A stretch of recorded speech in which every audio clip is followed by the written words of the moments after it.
Welcome once again to Lehto's Law. Here's Steve Lehto. I had a whole bunch of people send me this story as an update, including James. Thank you very much. This version I'm going to go with from the Detroit Free Press, the paper I delivered as a young man. Jamie LaRoe wrote this, and I mentioned before about how a dealership in Michigan got its license suspended by the Department of State, and it has now been reinstated. So this is a very, very quick turnaround in this story. Michigan regulators briefly suspended the license of LaFontaine Hyundai of Livonia for violating the Michigan Vehicle Code and creating imminent harm to the public. That's my news release, and that's what I actually read in the video I did recently. The Department of State of Michigan said it issued the suspension after state regulators discovered the dealership's violations during an investigation of the store. The regulators found that the dealership on Plymouth Road near Wayne Road in Livonia had been falsifying documents so it could lease used vehicles as new, according to the state. The dealership on Friday evening emailed a statement saying their license had been reinstated. We can confirm that LaFontaine Hyundai has accepted full responsibility, said a spokesperson from the state speaking to the Free Press. Now, she did not answer questions about when the violations occurred, how many vehicles were involved, or how unusual it is for the state to suspend a dealership license. It happens. I've done videos about that. We'll get there. The last high-profile suspension was in October of 2022 when the Department of State suspended the license of Carvana in Novi after finding multiple notices of noncompliance with the state vehicle code. That suspension turned into a months-long dispute between the state and Carvana, ending with Carvana surrendering its in-state dealer license for 3 years. Now, LaFontaine Group owns 39 dealerships across the state and sells all manner of automobiles. Spokesperson for the company issued the following statement. LaFontaine Automotive Group deeply regrets to confirm that the state of Michigan has temporarily suspended the dealer license for LaFontaine Hyundai of Livonia. This decision stems from the actions of a few rogue employees whose conduct does not reflect our values or the standards we hold ourselves to. According to state regulators, the violations included committing fraudulent acts in connection with selling vehicles by falsely stating that a customer had not taken delivery of a vehicle in order to lease the vehicle as new to another customer, thereby misrepresenting a used vehicle as new. Failing to have a title in immediate possession with the odometer information properly completed. Failing to properly issue a temporary registration. Failing to properly complete the state's application for title and registration, sometimes called an RD 108. Failing to make an application for title and registration in the buyer's name within 21 days of vehicle delivery. And the crazy part about this is, I've mentioned before, the state can walk in to any car dealership that's got a license and just inspect it. If they start poking around and find documents that aren't completed that should be completed, it's like, well, when were you going to complete this? That kind of thing, you know? Also, failing to make an application for title and registration within 21 days.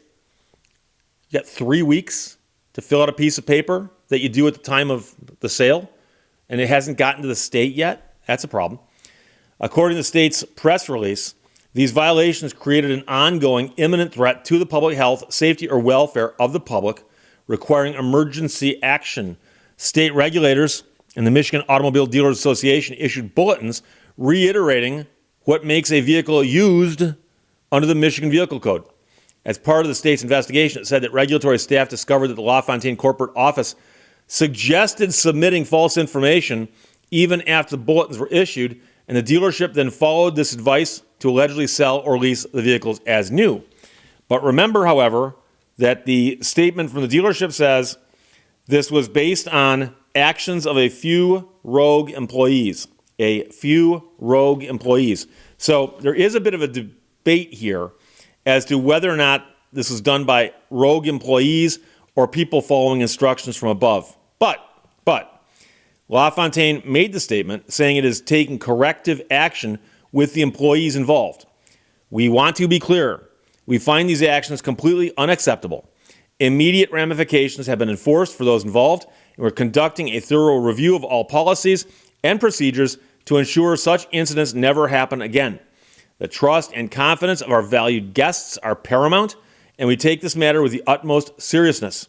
As a family-owned business, we are committed to upholding the reputation, we have built across the communities we proudly serve for over 40 years. We do not take this situation lightly.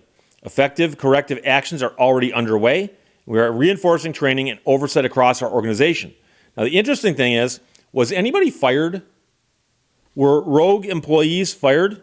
Because I don't see that in here.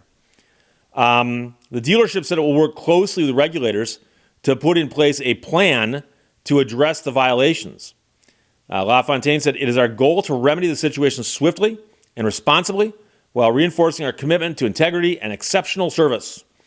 The state, meanwhile, said any consumers who have a complaint against LaFontaine Motors or anybody else regarding automobiles should call the Office of Investigative Services Automotive Complaint Line. And you can find it on the internet. It's easy enough. But here's the thing. Hypothetically, you own a business and you sell widgets. Gotta love them widgets. And so you have salespeople who sell your widgets, and you've got a retail location, so you got a floor, okay? You got salespeople out on the floor, and you're in the back handling paperwork, compliance, and all that stuff. And when people interact with your employees, they don't think I'm interacting with Bob over here in small widget department, or I'm interacting with Carol over here in fancy widget department. They think they're dealing with you. They're dealing with the company. These people become the face and the agents of that company. That might be you, but you hire people and they represent you. And so if you run a car dealership and you've got people out there, salespeople out there, for instance, when people are talking to them, they think of that. I'm right now, I'm talking to LaFontaine when I'm talking to one of their salespeople. But what I'm getting at here is widgets, as you know, are not regulated. But some industries and businesses are regulated. And car dealers are regulated. There are rules they must comply with. So we talk about compliance. And most of the rules involving car dealerships are all handled by the people who do the paperwork for a sale.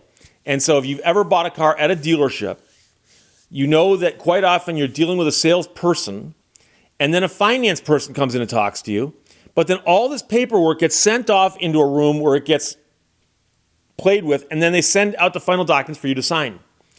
And most larger dealerships have got one person or one department with more than one person that do nothing but the paperwork, because the paperwork is so important.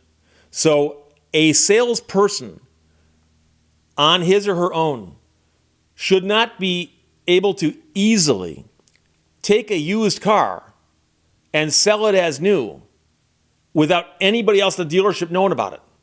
So you'll notice they say rogue employees, plural. Rogue employees, plural. And the question is, if more than one person's involved in this, how's that working? The state hints that the dealership, because remember they have more than one store, management in that company somewhere had actually communicated with this dealership about this sort of thing, implying that it wasn't just rogue employees. But that's what the dealership says. But one thing you also have to understand here is that they lost their license to sell cars. What do they do for a living? They sell cars. So they lost their ability to do the one thing they're supposed to do to make money. And now they could have litigated that. And there's a couple of different things they could have done. One of which is they could have run to court and said, hey, look, we've got a single allegation against us, or I've seen now several different stories claiming it was a single deal or not, I don't know. But they could have gone to court and said, hey, look, we're going to ask the court for the permission to keep running our business while we're litigating this. And if you got a judge to agree with that, judge might let you do that. However, if a judge didn't agree with that, then you're out of business until this thing resolves itself. So what it appears they've done here is they've said, okay, did a quick investigation. They say they came to the conclusion that a few rogue employees did something wrong. They've taken remedial action, and they have agreed to pay fines and costs, whatever it might be, to get their license back. And interestingly, the state has looked at what they proposed and said, okay, we're good with that. So the only question I have is, and I found another version of the story here from CBS Detroit that Joseph Buchek wrote. And in that statement, LaFontaine said their license was reinstated this morning. the dealership resumed business. The state's brief investigation concluded that this was an isolated incident on one specific vehicle resulting from a clerical error. So they're saying it was isolated, one vehicle, and a clerical error, which is one, right? I mean, the article A precedes something singular, doesn't it? I mean, I know you're going, Steve, you're a lawyer. Do you have to get, yes, we have to get that granular, as they say, because they could have said resulting from clerical errors, plural, but they said a clerical error. But when you read the list of stuff the state's accusing them of, it sounds like this couldn't have been wrapped up in a single clerical error. But then again, they also say it's rogue employees, plural. So I'm not quite sure. They've issued different statements to different news organizations. They probably should just prepare one statement and send it out to everybody, but I'm not going to tell them how to do their business. Just so long as they don't try to tell me how to do mine. However, they lost their license. They got it back. They say there were problems with employees. They say they're taking care of them. We'll see about that. But going forward, I'll be curious to know if anything else comes out about this, because nowhere here does it say what they agreed to pay or what corrective actions they agreed to take. And so if a rogue employee was one of the people in that center where they do all the paperwork, you might think that that person really needs to possibly be replaced by somebody who won't do this kind of thing. Because if you own a car dealership and one or two of your employees put you in a position where you lose your license and it hits all the news outlets that you've lost your license, that's not good for business. It's not good for business. So we'll see what happens next.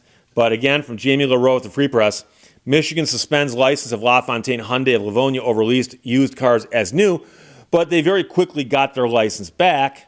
And in the Detroit CBS News version of the article by Joseph Buchek, Livonia dealership agrees to fines, penalties, after having license suspended over multiple violations. But again, the dealership says multiple violations were the result of a clerical error caused by rogue employees. There you go. Questions or comments, put them below this. Talk to you later. Bye-bye. Thank you for watching Lehto's Law. It does not matter how slowly you go, so long as you do not stop.